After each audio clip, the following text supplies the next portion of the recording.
Ang sarap, sarap. Siyempre, yan na yung ukoy.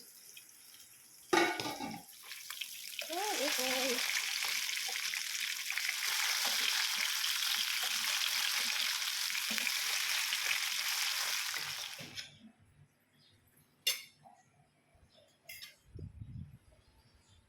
Puso ng saging. Magagata kami. Lalagyan natin konting pork. Siyempre, tinapabawang, sibuyas. May laya. Tapos gata. All this time, I know someday.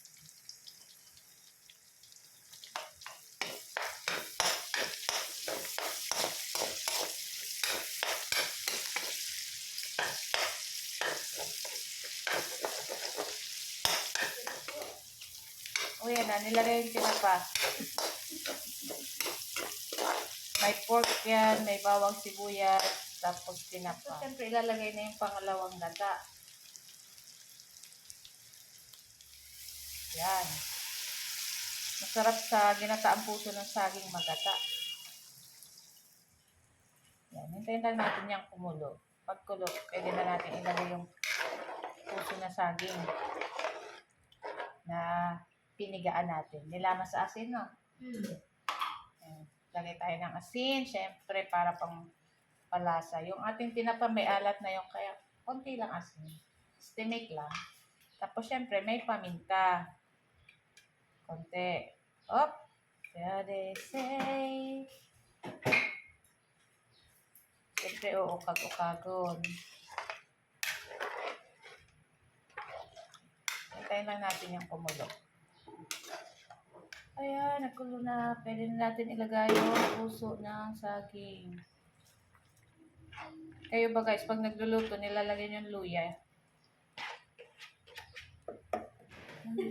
Kami, wala kami sa mood maglagay ngayon ng luya. Depende sa mood. Charot. Sarap. Siyempre, meron pa yung unang gata. Napakatiwanta lang yan. Meron pa nga kami guys lambo. Sigo okay ba galing? Iyo. Kahit piglulumpia. Patties, parang burger. Lumpia. Natin.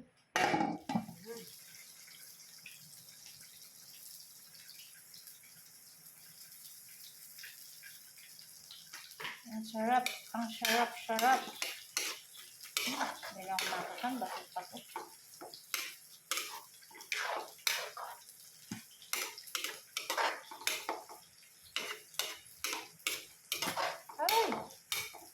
Ay, ay, ay, ay.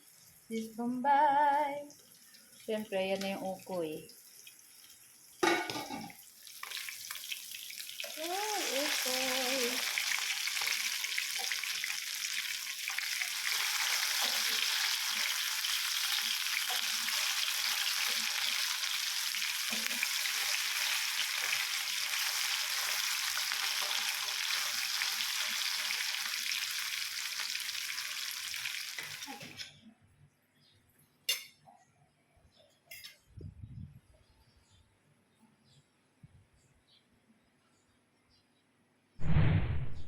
Ukoy na dilis. Puso ng saging.